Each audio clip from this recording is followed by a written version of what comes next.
at this question. So we have a 5 meter, it's supposed to be seven. I think there's a mistake.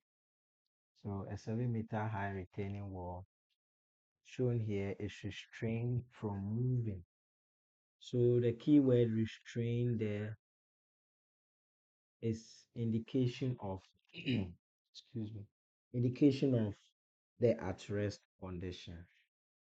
Now they are asking us to calculate the lateral force per unit length of the wall, determine the point of action of the lateral. So we are looking for the resultant at rest earth pressure, then where it will act. Do you get it? Now here we have a water table involved. Now the first thing that we are supposed to calculate is for our K, and what type of K is going to be our K naught, the at rest earth pressure coefficient, because the question indicated restraint. Now we are given parameters such as phi, which is 32 degrees.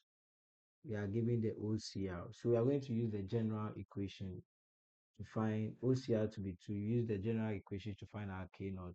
So the general equation, our K naught is what? 1 minus sine phi multiplying what? Our OCR to the power what? Sine what? Phi. And so my K naught is going to be 1 minus sine what? Sine 32 multiplying 2 to the power what? Sine what? 32. And we are going to get K naught to be equal to, and so our K naught is what? 0.6787. So that's our K naught. Now, if we have our K naught in our calculation, we need to draw the variation in order to make it very easy. So let's assume this is my retaining wall. I will redraw it well. So my retaining wall. So let's assume this is my retaining wall here. Then from here to here, so from the ground surface, so from this side to this side is what? 5 meters. Then from here to here is what? 2 meters. Now we have the water table at this level. So this is where the water table is. If you can see in the question, that's where the water table is. So this is the water table, right? Now the unit weight unsaturated is 70 kilonewton per meter squared, and the unit weight for the saturated is what? 19 kilonewton per meter what? Squared. Now, so this is what we'll do. So the first thing is that we'll draw without, we do the calculation, do the variation without what? Water, or without the influence of the pore water pressure. So I will label this part point A, point B, and point C. Here is 2 meters, 5 meters. So let's look at the calculation. So let me start from here. So at A, right? Now coming down is our Z, that is the depth. At A, Z is equal to 0. And so the effective geostatic stress at A will be 0. Eventually, the at rest earth pressure at that point, or the lateral stress, will also be what? 0.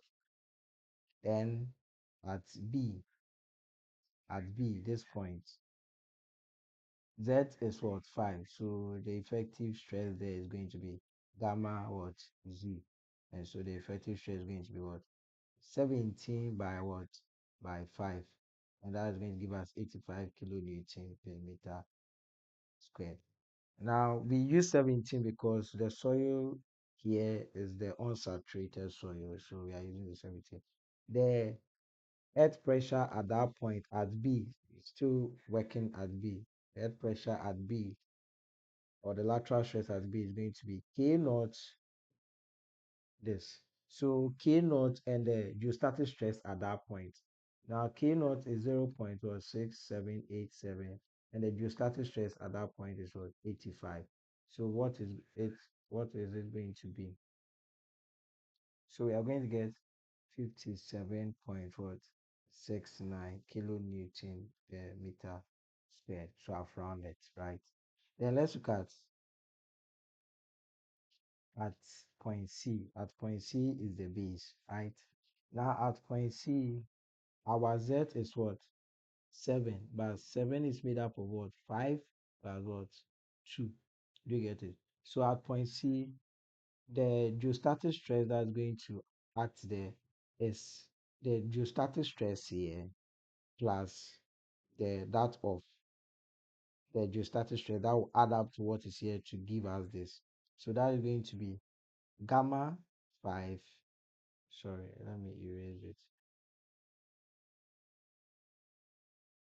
So that is going to be gamma times the height, the unsaturated gamma times the height there, which is what?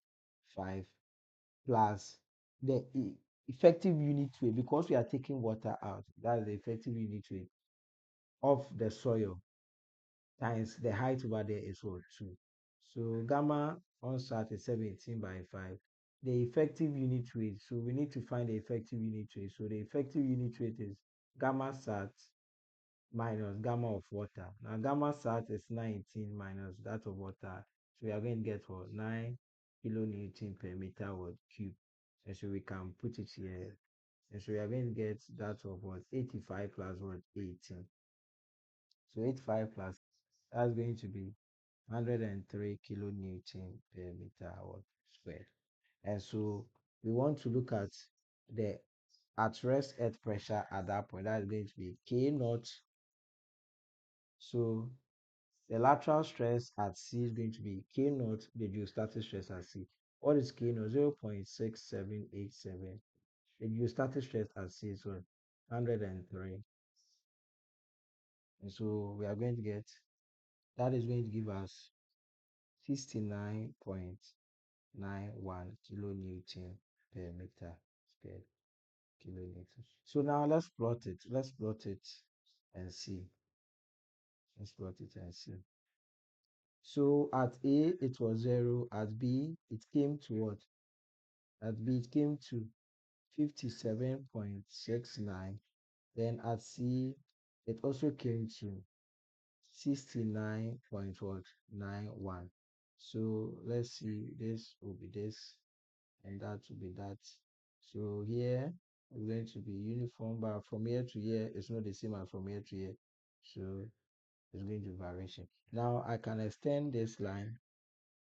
Knowing here to be 57, I can also see that here is also 57.69. Let me use another color to indicate that. Let me use. I can say that here is 57.69.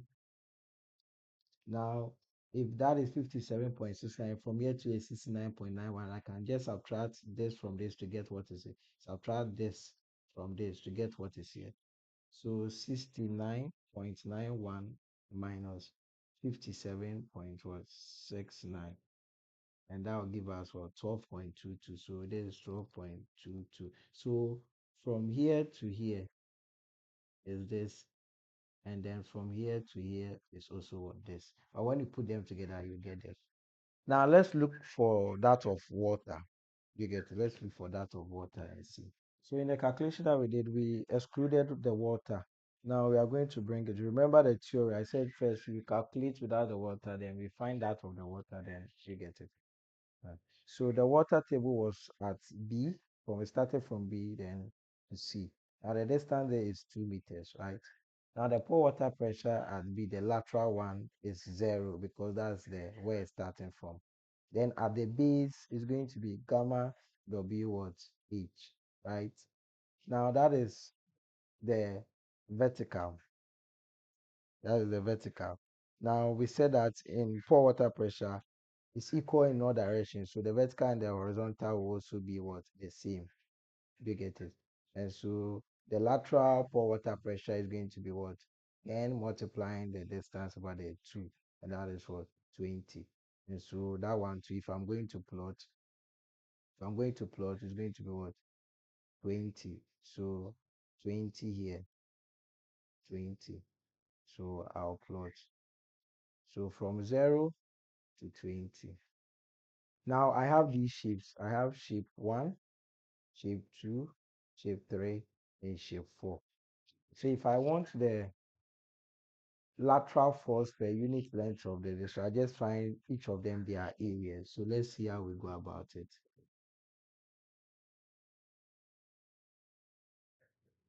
So A1 is going to be half base times height. It's a triangle. So half the base is what? 57.69. Then the height is what? 5, right? Then A2 is a rectangle. So length times breadth. The length is 57.69 times breadth, 2. A3 is a triangle. This is A3. Yes, A3. So that is half base times height. The base is what? 12.22. The height is what? 2.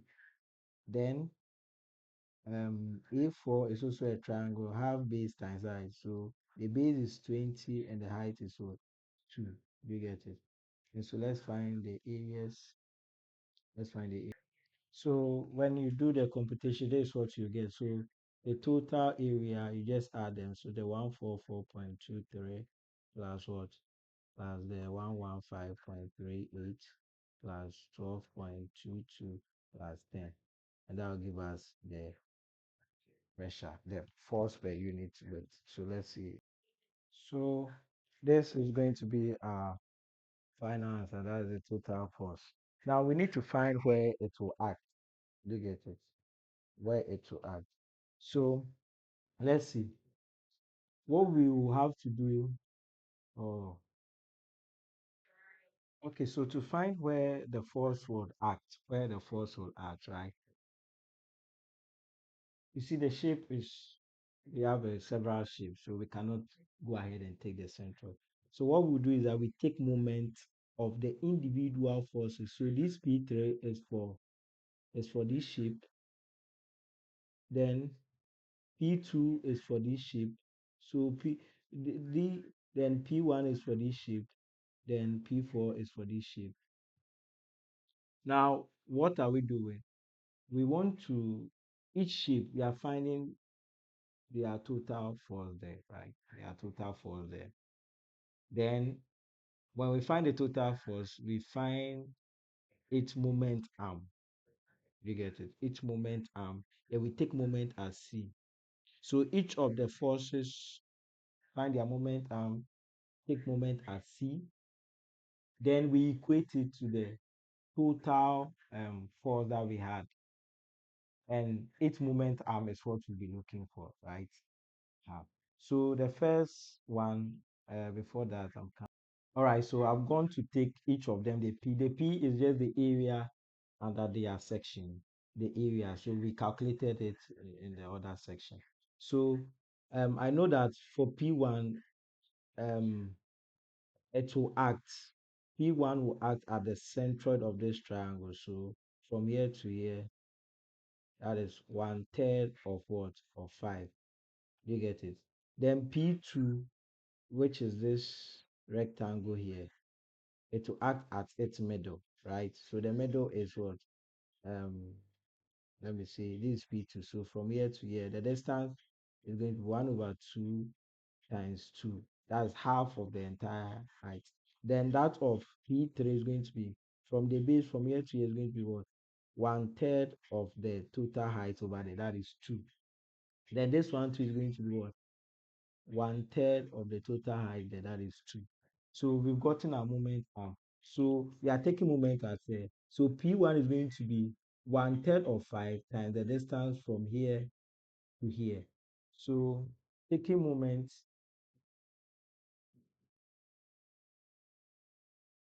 at what? At what? At C. For P1, a certain x1. For P2, a certain x2. P3, a certain x3. And what? P for a certain what? X4 to be equal to P naught, that is the resultant, and a certain xn, that is where it's acting. So P1, we know that it's what? 144.23. Its x is 1/3 of 5. So 1/3 of what? Of 5 plus what? Plus the distance down. 2. You get it? Let me use a more colorful. Then for P2, P2 is this rectangle here, right? We add P2 to be what? 115.38 by finding the area. Then the centroid where it will act, that is from here to here, is the middle. Because it's a rectangle, the force, the resultant force at P2 at area 2 will act at the center. So that is what 1 over 2 times what the height there, that is 2, right? Plus P3. P3, we got it to be what 12.22, right? And from C to the application of the force is 1/3 of what of the height. So 1/3 of what of 2, right? Then P4 we had it to be 10. It's also 1/3 of the height there, 1/3 of the height there, which is what 2. Do you get it? And so let's see what we get. So we are going to have, after doing this competition, we are going to get this, that, right? Now when you add them, when you add this section, so when you evaluate this, you get it, evaluate it, you get this, evaluate it, you get this, evaluate it, you get it, and it's equal to this, you get it. So let's see the evaluation. So after the evaluation, we are going to get this. So in order to find it, I just divide here by the total force, which is this, is 282.03 divided by 282.03. So that's where the force is going to apply. So answer divided by 282.03, and that is what 2.4336. Let me say 7 meters. So I can see that the force will act at 2.34 meters. So if I have this, oh, let me.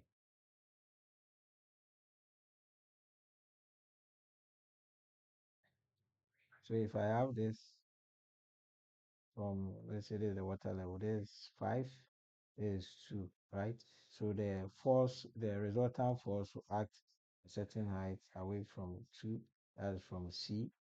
So it will act at a height of what? 2.34 meters from C. And this is P naught, and this is what 282.003. All right, so there's it. There's the assignment. Bye bye.